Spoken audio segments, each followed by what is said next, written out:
নমস্কার, স্পটন নিউজে আপনাদের স্বাগত জানাই। আমি প্রিয়াংশু। এই মুহূর্তে আমি রয়েছি ক্যালকাটা স্পোর্টস জার্নালিস্ট ক্লাবে, যেখানে ইতিমধ্যে ওয়ারি ক্লাবের নতুন মরশুমের যে জার্সি, সেই জার্সি উদ্বোধনের একটি অনুষ্ঠান ইতিমধ্যে সম্পূর্ণ হলো এবং এই অনুষ্ঠানে উপস্থিত ছিল ওয়ারি ক্লাবের একাধিক বিশেষ ব্যক্তিরা এবং প্রাক্তন খেলোয়াড়রা। সেই সব দৃশ্য দেখার আগে জানিয়ে রাখবো যে এই প্রোগ্রামে আরও উপস্থিত ছিলেন অনেক বিশেষ ব্যক্তিরা। উপস্থিত ছিলেন আইএফএ প্রেসিডেন্ট অনির্বাণ দত্ত এবং সেই সকল বিষয়গুলি দেখে নেব। ওয়ারি ঐতিহ্যশালী ক্লাব, আমরা সবাই জানি কলকাতা ফুটবল লিগে দীর্ঘদিন ধরে রয়েছে।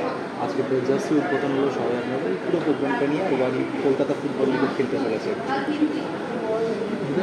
খেলতে চলেছে সব মিলিয়ে যদি পুরো বিষয়গুলো নিয়ে ছোটো করে আপনি দেখো, আগামীকাল থেকে ফুটবলের প্রিমিয়ার ডিভিশনে খেলা শুরু হচ্ছে। আমাদের প্রথম খেলা হচ্ছে 28 তারিখে। কিন্তু ফুটবল এখন প্রিমিয়ার ডিভিশন চালাতে গিয়ে এত ফাইন্যান্সিয়াল প্রবলেমে পড়ি আমরা, যার জন্য এবছর সবাই মিলে আমরা চেষ্টা করেছি কিছু কয়েকটা কোম্পানির সঙ্গে কথা বলে তারা সাহায্যের হাত বাড়িয়ে দিচ্ছে বলেই আজকে আমরা একটা টিম করার মতন জায়গায় এসেছি এবং আমাদের কনফিডেন্স বাড়ছে যে ফাইন্যান্সিয়াল সাপোর্ট যেটা পাচ্ছি বলে।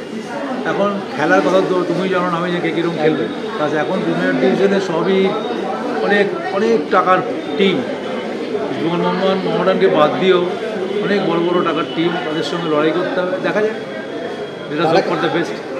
আপাতত আজকের এই অনুষ্ঠানটা নিয়ে কী বলবেন, যে ঐতিহ্যশালী সবার গায়ে জার্সিটা যেন থাকে, এই একটা চিন্তা। এই যে আমাদের যে মূল উদ্দেশ্য ছিল যে আমাদের এই 127 বছরের ক্লাব, আগে যেমন সেই কাপড়ের জার্সি পরে যে বোতাম লাগানো জার্সি পরে খেলা হতো, সেইটাই এতদিন পরে মানুষেরকে মনে করিয়ে দেওয়ার জন্য আমাদের এই উদ্যোগ।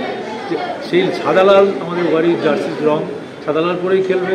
আইএফএ তো আর এখন ওই বোতাম নেওয়া অ্যালাউ করে না, কারণ হচ্ছে এত বেশি বডি কন্ট্যাক্ট হয়ে গেছে, জামা কাপড় টানাটানি ঘুরে যেতে পারে। তার জন্য আমাদের মধ্যে সেই গেঞ্জি জার্সি করেই খেলতে হবে, কিন্তু ওই পুরনো ঐতিহ্যকে ধরে রাখার জন্য আমাদের এইটাকে দেখা। খেলার শেষের দিকে 1 বছর মতো খেলছি, কিন্তু আমার সমস্ত সময়টা কেটে গিয়ে খেলার সময় ওয়ারি ক্লাবে কাটাতাম। ওয়ারি ক্লাবেই আমার আড্ডা ছিল, ওয়ারি ক্লাবের সব প্লেয়ারদের সঙ্গে আমার বন্ধুত্ব। কিন্তু আজকে সবচেয়ে আমার যেটা খারাপ লাগছে, ওয়ারি ক্লাবের প্রথম থেকে আমি খেলা দেখে গেছি, তপন মিত্র, নির্মল গাঙ্গুলি, এদের হাতে এই জার্সি দেওয়া উচিত। এরা অন্য জার্সি পরে বসে আছে। আমি যতদিন ফুটবল খেলছি, আমি ওয়ারি ক্লাবে তপন মিত্রকে দেখেছি, নির্মল মাঝখানে ছিল ওই রাজস্থানে আমার সঙ্গে, একবার কালীঘাট ছিল, তারপর ওয়ারিতেই দেখছি। এবং ওয়ারি ক্লাবের সঙ্গে এরা ওতপ্রোতভাবে জড়িত। এবং ওয়ারি ক্লাবে যারা আছে প্লেয়ার বা এখন যারা অফিসার হিসেবে আছে, তারা খুব ঘনিষ্ঠভাবে নিজের বাড়ি মনে করে এই ওয়ারি ক্লাবটাকে চালায়। আর ওয়ারি ক্লাবে আমি ওখানে একটা ক্যান্টিনও করেছিলাম এক সময়, পেটের দায়। তো ওইখানে আমার বললাম, খেলা ছাড়া আমার ওয়ারি ক্লাবেই সময় কাটতো। আমি বড় ক্লাবে খেলেও আমার সময় কাটতো ওয়ারি ক্লাবে। তো ওয়ারি ক্লাবে আমার সব বন্ধু বান্ধব এবং ওয়ারি ক্লাবের সঙ্গে আলাদা সভ্যতা ছিল আমার। সবশেষে বলবো, যারা এগিয়েছেন ওয়ারিকে সাহায্য করতে, আমরা হয়তো পারছি না, কিন্তু যারা এগিয়েছেন তাদের ধন্যবাদ জানাচ্ছি। সেই সঙ্গে আশা করবো ভালো যাচ্ছে। হয়তো অনেকেই ভুলে গেছে যে নাগরাজের বুট, আমরা যারা ফুটবল খেলতো, নাগরাজদার কাছে গেলে বলতো কত নম্বর জার্সি, তবে তোমার বুটটা পাওয়া যাবে। সেই নাগরাজদার বুট পরে কিন্তু আমরা খেলতাম, কিন্তু নাগরাজদা সেই বুট এখন আর চলে না। এই নাগরাজদাকেও কিন্তু আমি আজকে এখানে নিয়ে এসেছি এই পুরনো ইতিহাসটাকে মনে করার জন্য। আমরা ওয়ারি ক্লাব যে একটা ইতিহাস, সেইটা কিন্তু আজকে আমি প্রমাণ করতে চাইছি, বলতে চাইছি যে সবার কাছে, আমাদের কাছে, যে ওয়ারি ক্লাব একটা ইতিহাস।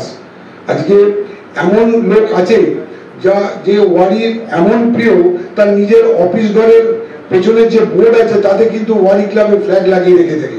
এখানে উনি আছেন সোমান দত্ত, উনি একজন রেলের বড় সিপিআরও পোস্টে আছেন। ওনার ঘরে গিয়ে ঢুকলে দেখবেন, আমরা যদি কোনো আপনাদের ভালোবাসায় আমরা ওয়ারিটাকে আস্তে আস্তে অনেক নিয়ে যাব। এবং আমরা চাইছি বাবু চক্রবর্তী আরো সাপোর্ট আসবে, কিন্তু বাবু চক্রবর্তী কিছুদিন যাবত, মানে আমাদের কবিতা, যেটা আমরা বাবুদা বলি, কবিতা কিছুদিন যাবত একটু আমাদের সাথে সেভাবে সময় দিতে পারছেন না, যারও আপনি উনি আসতেও পারছেন না। তাই জন্য আমরা একটু অভিভাবকহীন হয়ে চলছি।